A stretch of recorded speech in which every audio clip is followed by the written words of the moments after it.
Assalamualaikum warahmatullahi wabarakatuh. Selamat berjumpa kembali dalam Wasatiyah Channel.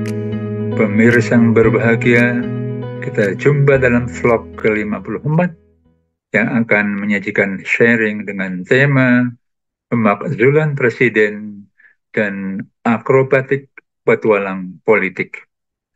Baik, para pemirsa yang berbahagia, sebelum kita lanjutkan dengan analisis dan sharing tema pemakzulan ini, mari kita simak pendapat 3 orang ahli tata negara yang paling memiliki track record sangat baik, yaitu Profesor Dr. Yusril Ihza Mahendra, Profesor Dr. Himli Asidiki, Profesor Dr. Mahfud MD.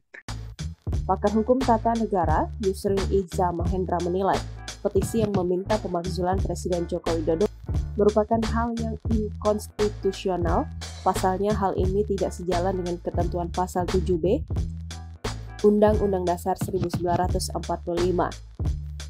Ia menjelaskan pemakzulan harus dimulai dari Dewan Perwakilan Rakyat yang mengeluarkan pendapat bahwa Presiden telah melanggar pasal 7B Undang-Undang Dasar 1945, yakni melakukan pengkhianatan terhadap negara, korupsi, penyuapan, tindak pidana berat lainnya, melakukan perbuatan tercela atau tidak memenuhi syarat lagi sebagai Presiden. Pengamat politik menanggapi wacana pemakzulan Presiden Joko Widodo oleh petisi 100 dari sejumlah tokoh masyarakat. Pakar hukum tata negara yang juga anggota DPR RI Chimli Asidiki mengaku heran dengan kembali memanasnya isu pemakzulan Presiden. Chimli heran karena isu tersebut kembali ramai dibicarakan 1 bulan menjelang pemungutan suara pemilu 2024. Pernyataan itu disampaikan Chimli melalui media sosial X-nya dikutip pada Senin 15 Januari 2024. Mantan Ketua Mahkamah Konstitusi itu menduga isu pemakzulan Jokowi sengaja kembali diramaikan untuk pengalihan isu. Menurut Chimli, narasi pemakzulan Presiden kembali dihembuskan karena ada pendukung pasangan Capres-Cawapres yang khawatir kalah dalam kontestasi Pilpres 2024. Adalah sidang MPR tanggal 23 Juli tahun 2001, yaitu pelengseran Gus Dur dengan 591 suara mendukung pelengseran Gus Dur dalam sidang Majelis Permusyawaratan Rakyat tersebut.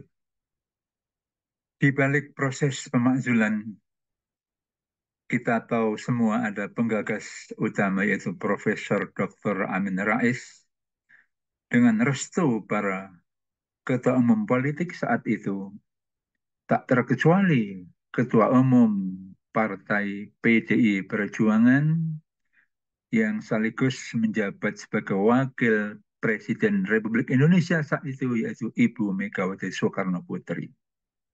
Pemakzulan Presiden Gus Dur ini adalah hasil konspirasi para petualang politik, konspirasi adu gertak dalam panggung politik Indonesia. Kenapa konspirasi? Karena kemudian di belakang hari dipastikan bahwa proses pemakzulan ini tidak sah, inkonstitusional, melanggar TAP MPR nomor 3 tahun 1978 sebagai dasar hukum yang digunakan untuk pengambilan keputusan ini.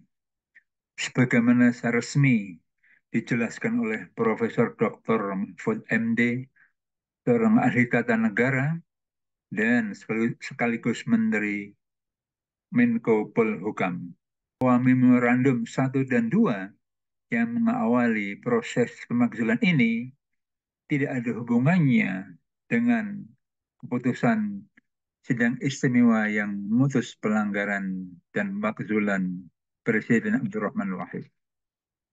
Petualang politik tercemar oleh zat berbahaya, zat adiktif, depresan, stimulan, dan halusinogen.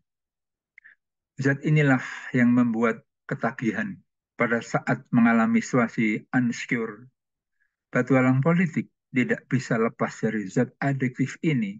Solusi yang sesungguhnya tidak memberikan solusi bagi permasalahan bangsa. Hal ini membedakan petualang politik dengan seorang negarawan. Petualang politik secara tak sadar menjadikan demokrasi sebagai tujuan. Dalam alam pikirannya hanya ada dua pilihan, hitam dan putih, salah dan benar dalam berdemokrasi. Seorang negarawan secara sadar menjadikan demokrasi sebagai alat untuk mencapai tujuan kemaslahatan bangsa dan negara. Seorang Lee Kuan Yew yang berhasil membawa Singapura, negara tetangga kita, menjadi negara maju dan sukses, adalah sosok negarawan yang memimpin dan membawa demokrasi sebagai alat untuk memajukan bangsanya. Tidak menafsirkan dalam prakteknya secara hitam putih dan halal haram dalam berdemokrasi. Contoh lain adalah para negarawan dinasti Umayyah dan dinasti Abbasiyah yang membawa kemajuan dunia pasca kegelapan Eropa pada abad ke-7 dan abad ke-13. Mereka adalah para negarawan yang memimpin dengan menjalankan alam demokrasi dalam sistem negara monarki yang membawa kemajuan bangsa secara luar biasa. Tidak salah apa yang dilakukan oleh Profesor Jimli Asidiki bahwa isu pemakzulan yang muncul di bulan Januari tahun 2024 ini adalah muncul di bawah suasana batin yang hancur, yang terbelah, yang takut kalah. Pemakzulan jika lahir dari petualang politik adalah zat adiktif yang mengandung racun, depresan, stimulan, dan halusinogen. Mengutip Profesor Dr. Mahfud MD, apapun prosesnya bisa menang sebagai gerakan gertak-gertak politik, meskipun harus melanggar konstitusi. Sebagaimana pengalaman proses pemakzulan tahun 2021, yaitu penjatuhan Presiden Abdurrahman Wahid. Pemakzulan adalah sebagian dari alat demokrasi. Ahli hukum tata negara abad 10 Masehi, yaitu Imam Al-Mawardi, dalam tulisannya memberikan jalan keluar pemakzulan bagi kepala negara yang terbukti melanggar konstitusi. Demikian juga dengan Ibnu Taimiyah, ahli tata negara abad ke-13, yang menekankan pentingnya sosok pemimpin atau kepala negara menjadi penentu kemajuan bangsa dan negara. Pemakzulan akan berjalan pada koridornya di tangan negarawan, bukan aksi-aksi dan akrobat dari petualang politik yang menjadikan underlying pemakzulan adalah iming-iming dan godaan politik semata, bukan tujuan besar berbangsa dan negara. Pertanyaannya adalah, apakah isu pemakzulan di bulan ini akan berdampak pada konstelasi pemilihan Capres tahun 2024? Jawabannya adalah pertanyaan lagi. Apakah ada korelasi antara pemakzulan Gus Dur tahun 2001 dengan kekalahan PDIP dalam pencalonan Pilpres tahun 2024?